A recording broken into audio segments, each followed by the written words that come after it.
नमस्कार, news flash में आपका स्वागत है। बढ़ते हैं आज की ताज़ा खबरों की ओर। गीत कस्तूरी साहित्यिक सेवा संस्थान सोनभद्र द्वारा रविवार को नगर स्थित सभागार में हिंदी पखवाड़े का आयोजन भव्यता के साथ संपन्न हुआ। इस दौरान जनपद की लब्ध प्रतिष्ठित कवयित्री डॉक्टर रचना तिवारी की 2 पुस्तकों मेरे गीत तुम्हीं से जन्मे और झील में उतरी नाव का विमोचन किया गया। हिंदी पखवाड़े के अवसर पर पूर्व की भांति गीत कस्तूरी सेवा संस्थान ने विभिन्न क्षेत्रों में विशिष्ट कार्य करने वाली प्रतिभाओं को शॉल और प्रतीक चिन्ह देकर सम्मानित किया। शिक्षा के क्षेत्र में राज्य शिक्षक सम्मान से सम्मानित सुगम सिंह ने तथा कोसर जहां लीडर सम्मान से सम्मानित गायत्री त्रिपाठी तथा दीनबंधु त्रिपाठी और चिकित्सा के क्षेत्र में डॉक्टर वीणा सिंह और मीनाक्षी तथा योग के क्षेत्र में अनिकता गुप्ता और रक्तदान महादान के नारे के साथ राष्ट्रीय फलक पर पहचान बनाने के लिए व 56 बार के रक्तदानी राष्ट्रीय मंच संचालक दिलीप दुबे भी मुख्य अतिथि थे। डॉक्टर ओम निश्चल ने उन्हें सम्मानित किया। कार्यक्रम के विशेष आकर्षण के रूप में दिल्ली से आए देश के जाने माने कवि, गीतकार, आलोचक एवं भाषाविद डॉक्टर ओम निश्चल ने हिंदी भाषा के विश्वव्यापी स्वरूप की चर्चा करते हुए कहा कि हिंदी भारत की पहचान ही नहीं बल्कि समूचे विश्व की तीसरी सबसे बड़ी भाषा है, जिसे संविधान सभा ने राजभाषा का गौरव देकर समूचे हिंदी भाषियों की इच्छा को मूर्त रूप दिया और हिंदी ने अपना संपर्क क्षमता के कारण समूचे विश्व के हिंदी और अन्य भाषाई इच्छा को मूर्त रूप दिया। हिंदी ने अपनी संपर्क क्षमता के कारण समूचे विश्व और अन्य भाषा भाषी नागरिकों को एक सूत्र में जोड़ रखा है। उन्होंने कुछ बेहतरीन गीत भी सुनाए और श्रोताओं को अपनी अभिव्यक्ति की बारिश से भिगो दिया। कवयित्री डॉक्टर रचना तिवारी की कविताओं के बारे में कहा कि उनके गीतों में इस देश के सांस्कृतिक संप्रभुता और मनुष्यता को प्रेम के सूत्र में पिरोने की अपूर्व क्षमता है। मुख्य अतिथि नगर पालिका अध्यक्ष रूबी प्रसाद ने कहा कि हिंदी दिवस का ये समारोह ये बताता है कि सोनभद्र में हिंदी की लहर आ चुकी है और रचना तिवारी के नेतृत्व में अनेक स्त्री रचनाकार अपनी अभिव्यक्ति के लिए अग्रसर हो रही है। कार्यक्रम की अध्यक्षता जनपद के वयोवृद्ध साहित्यकार अजय शेखर ने की। उन्होंने साहित्य के प्रचार प्रसार में सक्रिय वातावरण तैयार करने के लिए गीत कस्तूरी संस्थान के योगदान की सराहना की। कार्यक्रम के अंत में संस्था के अध्यक्ष डॉक्टर रचना तिवारी ने सभी आगंतुकों का आभार व्यक्त किया।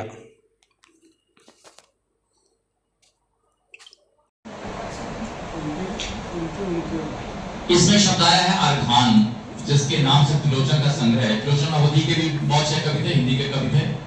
अरघान माने सुगंध।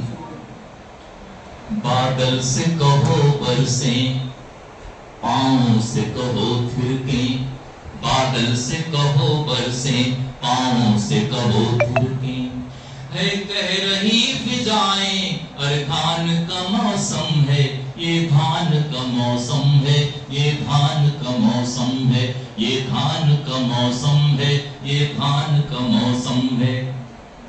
ये कजलियों के दिन है, ये बदलियों के दिन है, ये कजलियों के दिन है, ये बदलियों के दिन है, ये कोयलों के दिन है, ये बिजलियों के दिन है। घर घर है पक रहा कुछ, पकवान का मौसम है, ये धान का मौसम है, ये धान का मौसम है, ये धान का मौसम है। अब देखें, सावन अभी गया है, भादों का मन नया है, सावन अभी गया है, भादों का मन नया है, पत्तों में ताजगी है, तन मन भिगो गया है, आने लगे हैं पाहुन, मेहमान का मौसम है, ये धान का मौसम है, ये धान का मौसम है।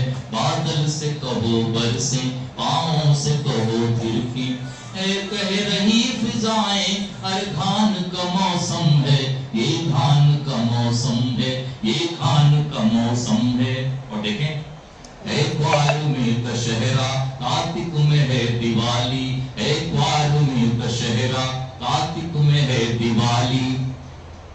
कुदरत ने सजाई है जो अल्पना की थाली, कुदरत ने सजाई है जो अल्पना की थाली। कांधे धरे अगोछा, खलिहान का मौसम है, ये धान का मौसम है, ये धान का मौसम है। कांधे धरे अगोछा, खलिहान का मौसम है, ये धान का मौसम है। कह रही है, उर्वा जो बह रही है, कुछ भेद कह रही है, चौपाल पर डटे सब क्या खूब बात कही है, यही संस्कृति हमारी है। चौपाल पर डटे सब क्या खूब बात कही है, सिरहाने सरोता है ये पान का मौसम है, सिरहाने सरोता है ये पान का मौसम है, ये धान का मौसम है, ये धान का मौसम है। और तब का संदेश और मनोभाव और कविता मैंडेट होता है जिसे अधिदेश कहते हैं। डूबे न कहीं दुनिया, सूखे न कहीं फसलें, डूबे न कहीं दुनिया, सूखे न कहीं फसलें, जल देवता से कह दो वे न्याय से न पिछले, जल देवता से कह दो वे न्याय से न पिछले, कर्मण्य किसानों के सम्मान का मौसम है, ये धान का मौसम है, ये धान का मौसम है। बादल से कहो बरसे, बादल से कहो बरसे, पाँव से कहो तिरके, कह रही फिजाएं और धान का मौसम है, ये धान का मौसम है, ये धान का मौसम है। तो ये गीत रहे हैं याद तेरी, आज हम दफना रहे हैं याद तेरी, और सब किस्से कहानी खुश रहो। आज हम दफना रहे हैं याद तेरी, और सब किस्से कहानी खुश रहो तुम। अब न कोई, अब कोई पिंजरा नहीं है दिल के अंदर, अब न कोई कैद है ना है रिहाई, अब नहीं है धड़कनों की तेज धड़कन, सांस अपनी है कभी जो थी पराई। आज हम दफना रहे हैं चाह, आज हम दफना रहे हैं चाह अपनी, प्यार की चढ़ती जवानी खुश रहो। अद्भुत। अब नहीं आवाज पीछे से बुलाती, ना कोई उलझन हमें पागल बनाती, अपने बचकर छेड़ती है कोई सांकल, लेकिन कोई छायावादी भाषा नहीं है, उत्तर आधुनिक भाषा है। अब नहीं आवाज पीछे से बुलाती, ना कोई उलझन हमें पागल बनाती, अब न बचकर छेड़ती है कोई सांकल, ना हवा की सिरफिरी आहट छकाती। आज हम दफना रहे हैं प्यास अपनी, एक दरिया की रवानी खुश रहो। प्रश्न भी खामोश है, उत्तर भी चुप है, एक बेवा की जवानी की तरह से। उपमा देखें, प्रश्न भी खामोश है, उत्तर भी चुप है, एक बेवा की जवानी की तरह से। दर्द खुश है पर खुशी कुछ दर्द में है, गर्भ में पलती कहानी की तरह से। आज हम दफना रहे हैं आग अपनी, रात होने की निशानी खुश हो। तो याद रखें कि इसी का रचना संसार है, जिसको पढ़ते हुए मुझे शायर का कहा याद आता है, वो शायर महिला शायर हैं कि मैं बहुत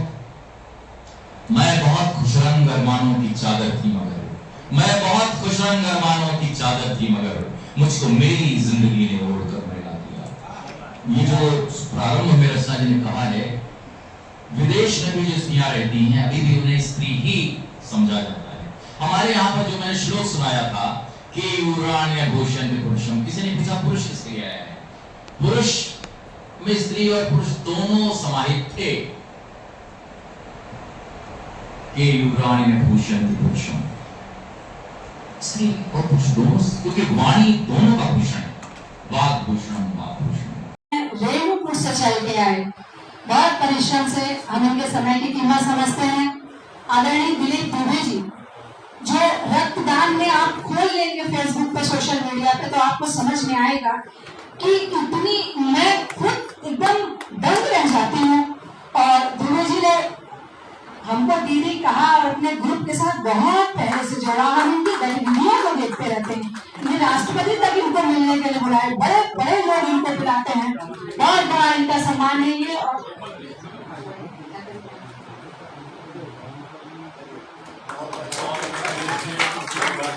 बहुत बड़ा काम कर रहे हैं ये, देश के शायद दूसरे नंबर पे इनका स्थान है कि पहले नंबर पे ये मैं पढ़ी थी। अभी हम दिलीप जी को 1 मिनट का समय बाद में देंगे कि अपने बारे में कुछ बता सके। मेरी हिम्मत और हैसियत नहीं है कि हम